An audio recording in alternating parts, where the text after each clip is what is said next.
ഓം നമോ ഭഗവതേ വാസുദേവായ.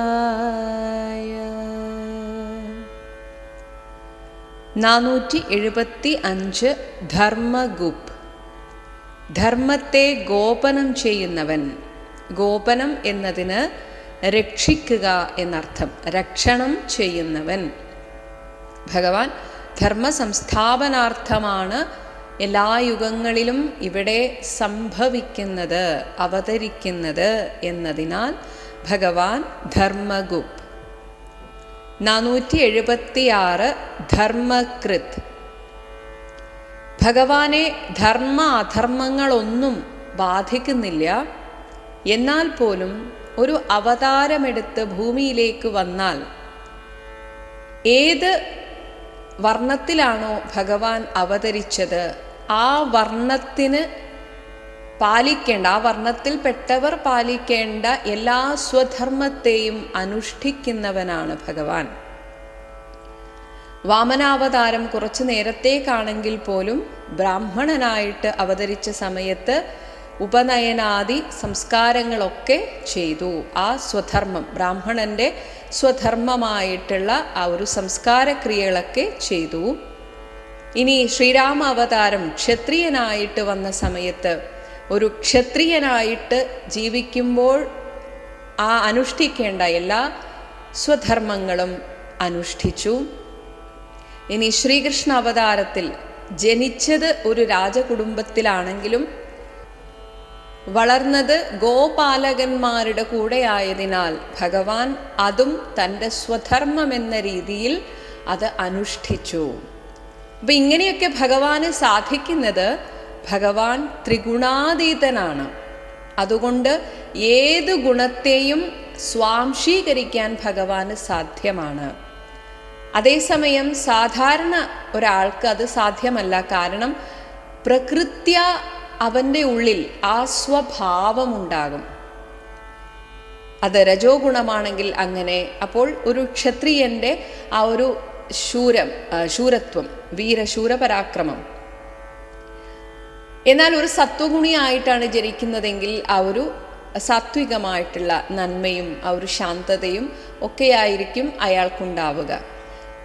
ഈ ഒരു പ്രകൃതം നമ്മൾ സാധാരണ പറയുന്നത് അങ്ങനെ തന്നെയാണ്. അത് അവൻ്റെ പ്രകൃതമാണ്. ഇതെന്താണത്? അത് ആ ത്രിഗുണത്തിന് നമ്മൾ വശംവദരാണ് എന്നതാണ് അതിനർത്ഥം. അപ്പോൾ ആ പ്രകൃതത്തെ പെട്ടെന്നൊന്നും മാറ്റിമറിക്കാൻ സാധ്യമല്ല. കാരണം നമ്മൾ ആ ഗുണത്തിന് വശംവദരാണ്. എന്നാൽ ഭഗവാൻ ത്രിഗുണാതീതനായതിനാൽ ഏത് ഗുണവും സ്വാംശീകരിക്കാൻ സാധിക്കും. അങ്ങനെ സ്വാംശീകരിച്ചുകൊണ്ട് താൻ ഏത് കുലത്തിലാണോ അവതാരമെടുത്തത് ആ കുലത്തിൻ്റെ സ്വധർമ്മം മുഴുവൻ അനുഷ്ഠിക്കുന്നവൻ എന്ന അർത്ഥത്തിലാണ് ധർമ്മകൃത്. 477 ധർമ്മി. ധർമ്മങ്ങളെ ധരിക്കുന്നവൻ. ധാർമ്മികമായ കാര്യങ്ങൾ സ്വയം ചെയ്ത് മറ്റുള്ളവർക്ക് മാതൃകയാകുന്നവൻ എന്ന അർത്ഥത്തിൽ ധർമ്മി. 478 സത്. സത്തായിരിക്കുന്ന, ഉണ്മയായിരിക്കുന്ന ആ പരബ്രഹ്മസ്വരൂപം തന്നെ എന്ന അർത്ഥത്തിൽ സത്. 479 അസത്. നേരെ വിപരീതം. ആ സത്തായിരിക്കുന്ന പരബ്രഹ്മത്തിൽ നിന്നാണ് ഇവിടെ ഉണ്ടായി മറഞ്ഞു പോകുന്ന അസത്തായിരിക്കുന്ന പ്രപഞ്ചമുണ്ടായത്. എന്നാൽ ആ പ്രപഞ്ചവും ആ ജഗത്തായിരിക്കുന്നതും ഭഗവാൻ തന്നെ. സത്തായിരിക്കുന്ന ആ പരബ്രഹ്മത്തിൽ നിന്ന് അസത്തായിരിക്കുന്ന ആ ജഗത്തായി മാറിയതും ആ പരബ്രഹ്മം തന്നെ എന്നതിനാൽ ഭഗവാൻ ഒരേ സമയം സത് അതുപോലെ അസത്, സത് അസത് രണ്ടും ഭഗവാനാണ്. 480 ക്ഷരം. മുൻപുള്ള ആ 2 നാമങ്ങളിലൂടെ പറഞ്ഞു. സത്തായിരിക്കുന്ന ആ ബ്രഹ്മവും ഭഗവാൻ, അസത്തായിട്ടുള്ള ഈ പ്രപഞ്ചവും ഭഗവാൻ. ഇനി ഈ രണ്ടിൻ്റെയും സ്വഭാവത്തെ പറയുന്നു. അസത്തായിട്ടുള്ള ഈ പ്രപഞ്ചം എന്നത് ക്ഷരമാണ്, നശിക്കുന്നതാണ്. അങ്ങനെ നശിക്കുന്നതായിട്ട് ഇവിടെ ഉള്ളതും ഉണ്ടായി മറയുന്ന ആ സ്വഭാവം അതും ഭഗവാനാണ് എന്നതിനാൽ ക്ഷരം. 481 അക്ഷരം, കൂടസ്ഥനായിട്ട് എന്നും ഒരുപോലെ നിൽക്കുന്ന ആ നാശമില്ലാത്ത സ്വരൂപം, ആ സ്വരൂപവും ഭഗവാനാണ് എന്നതിനാൽ അക്ഷരം. 482 അവിജ്ഞാത. വിജ്ഞാത എന്നാൽ ജീവൻ. ആ ജീവന് താനാണ് കർത്താവ്, താനാണ് ഭോക്താവ് എന്ന ഒരു വികൽപ്പം രണ്ട് എന്ന ആ ഒരു ഭേദചിന്ത ഉണ്ട്. ആ വികൽപ്പ വിജ്ഞാനം തൻ്റെ ആത്മാവിൽ സ്വയം കൽപ്പിക്കുന്നു. നമ്മൾ ഓരോരുത്തരും ഞാൻ കർത്താവ്, ഞാൻ ഭോക്താവ്. ഈ ഞാൻ എന്താണ്? ജീവാത്മാവ്.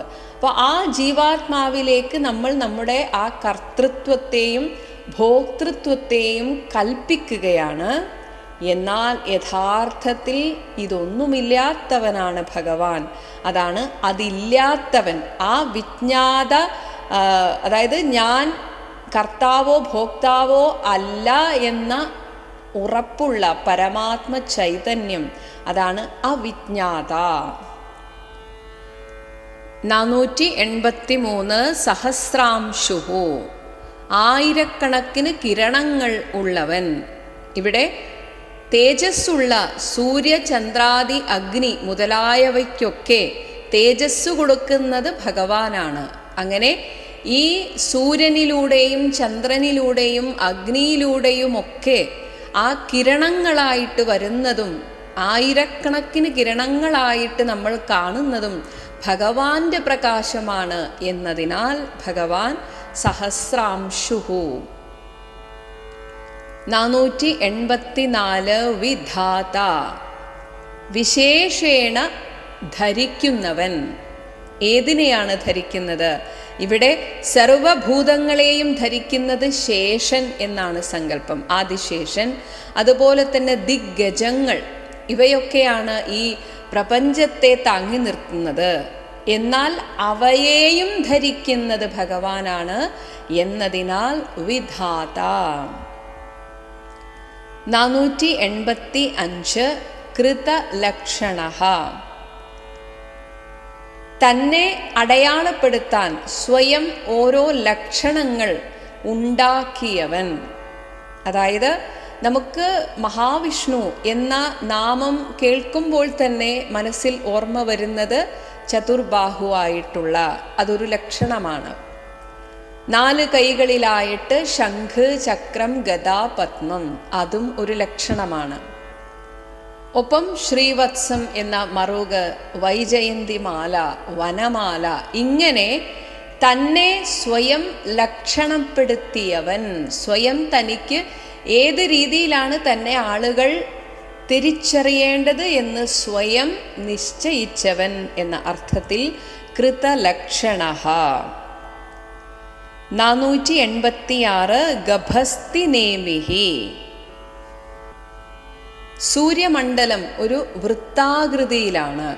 അങ്ങനെ ആ വൃത്താകൃതിയിലുള്ള സൂര്യമണ്ഡലത്തെയാണ് ഗഭസ്തി ചക്രം എന്ന് പറയുന്നത്. ആ ചക്രത്തിൻ്റെ ഒത്ത നടുവിലായിട്ട് സൂര്യാത്മാവായിട്ട് സ്ഥിതി ചെയ്യുന്നത് ഭഗവാൻ തന്നെ. അങ്ങനെ ആ ഗഭസ്തിയെ ഒരു ചക്രമായിട്ട്, നേമി എന്നാൽ രഥചക്രത്തിന് തുല്യമായ ചക്രം എന്നാണ് അർത്ഥം. അങ്ങനെ ആ ഗഭസ്തി ചക്രത്തിൻ്റെ മധ്യത്തിൽ സൂര്യാത്മാവായി സ്ഥിതി ചെയ്യുന്നവൻ എന്ന അർത്ഥത്തിലാണ് ഗഭസ്തി നേമിഹി. 487 സത്വസ്ഥഃ. ഭഗവാൻ ഒരു അവതാരമെടുത്ത് വരുന്ന സമയത്ത് പൂർണ്ണ സത്വസ്വരൂപനാണ് എന്ന് ഭാഗവതത്തിലും നാരായണീയത്തിലുമൊക്കെ നമുക്ക് കാണാം. അങ്ങനെ പ്രകാശസ്വരൂപമായ സത്വഗുണത്തിൽ മുഖ്യമായും സ്ഥിതി ചെയ്യുന്നവൻ എന്ന അർത്ഥത്തിൽ സത്വസ്ഥഃ. ഇനി അല്ലെങ്കിൽ സത്വങ്ങളിൽ, അതായത് ഈ ഭൂമിയിലെ ഈ പ്രപഞ്ചത്തിലെ എല്ലാ ജീവികളിലും, സത്വങ്ങൾ എന്നാൽ ജീവികൾ, അവയിൽ ജീവാത്മസ്വരൂപേണ സ്ഥിതി ചെയ്യുന്നവൻ എന്ന അർത്ഥത്തിലും സത്വസ്ഥ.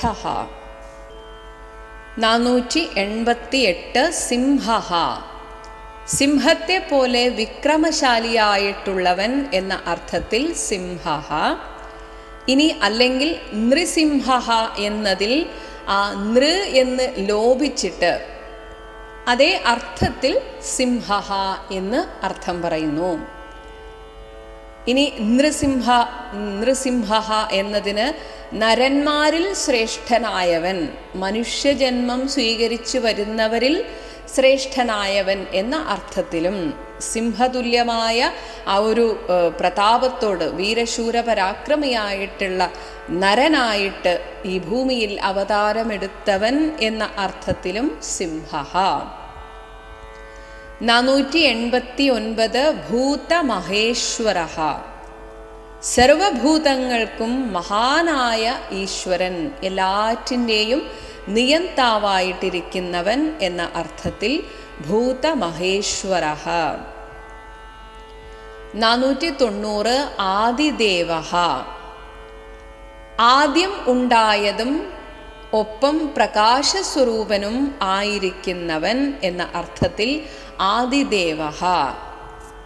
സകല ജീവജാലങ്ങളെയും തന്നിലേക്ക് ആദാനം ചെയ്യുന്നവൻ, സ്വീകരിച്ച് തന്നിൽ ലയിപ്പിക്കുന്നവൻ, ആ പ്രളയകാലത്ത് തന്നിൽ അവിടെ വെച്ചിരിക്കുന്നവൻ എന്ന അർത്ഥത്തിലും ആദിദേവ.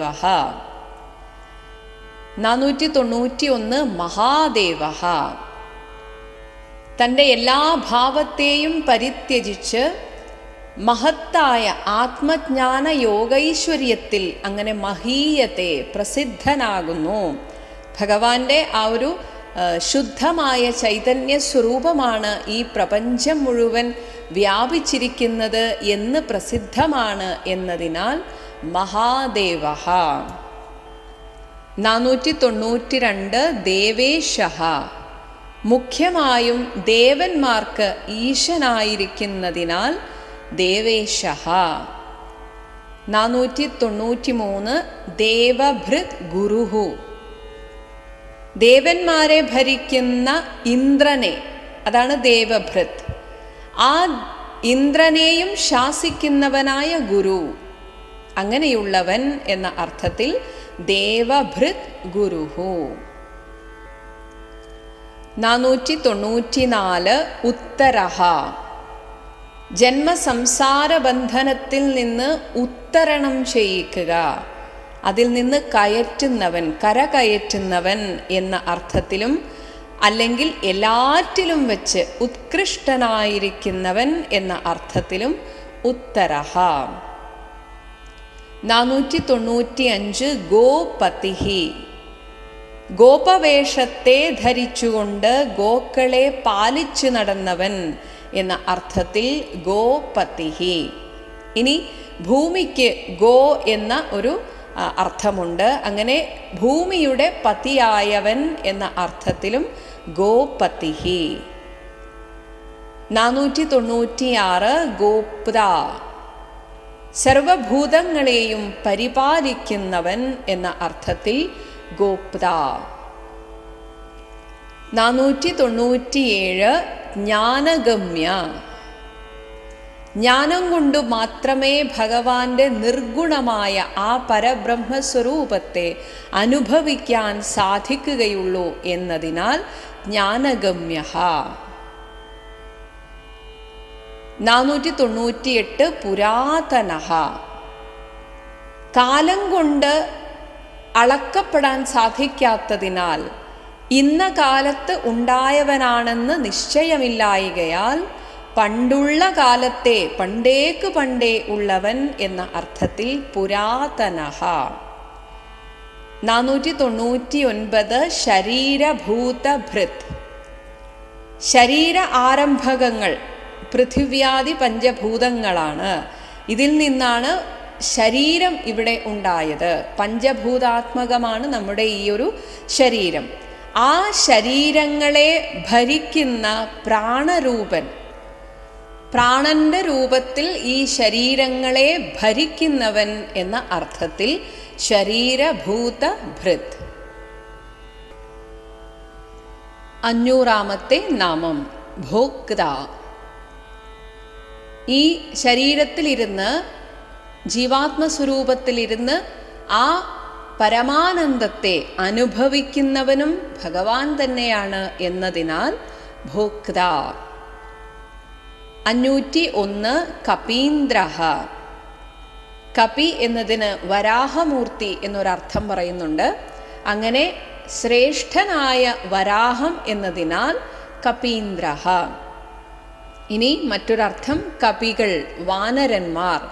വാനരന്മാരായിട്ട് ഭൂമിയിൽ വന്ന് ജനിച്ചത് ഇന്ദ്രാദി ദേവന്മാർ തന്നെയാണ്. അങ്ങനെ ആ അവതാരത്തിൽ, ശ്രീരാമ അവതാരത്തിൽ ആ വാനരന്മാരുടെയൊക്കെ നേതാവായിട്ട്, അവരാൽ സേവിക്കപ്പെടുന്നവനായിട്ടുള്ളവൻ എന്ന അർത്ഥത്തിലും കപീന്ദ്രഃ. 502 ഭൂരിദക്ഷിണഃ. ഭൂരികളായ, അതായത് വളരെയധികം യജ്ഞദക്ഷിണകൾ, ധർമ്മമര്യാദ ആദർശകങ്ങളായി, അതായത് മറ്റുള്ളവർക്ക് മാതൃകയായിട്ട് യജ്ഞങ്ങൾ ചെയ്യുന്നവർക്ക് വളരെയധികം ദാനധർമാദികൾ കൊടുക്കുന്നവൻ. അങ്ങനെ കൊടുത്ത് മറ്റുള്ളവർക്ക് അത് കാണിച്ചു കൊടുക്കുകയാണ്. ഇങ്ങനെ ആയിരിക്കണം യജ്ഞം നടത്തുന്നവരെ സന്തോഷിപ്പിക്കേണ്ടത്. അങ്ങനെ അത്യധികമായ ദക്ഷിണ കൊടുത്ത് ആ യജ്ഞം ചെയ്യുന്നവരെ സന്തോഷിപ്പിക്കുന്നവൻ എന്ന അർത്ഥത്തിൽ ഭൂരി ദക്ഷിണഃ. ഹരി ഓം.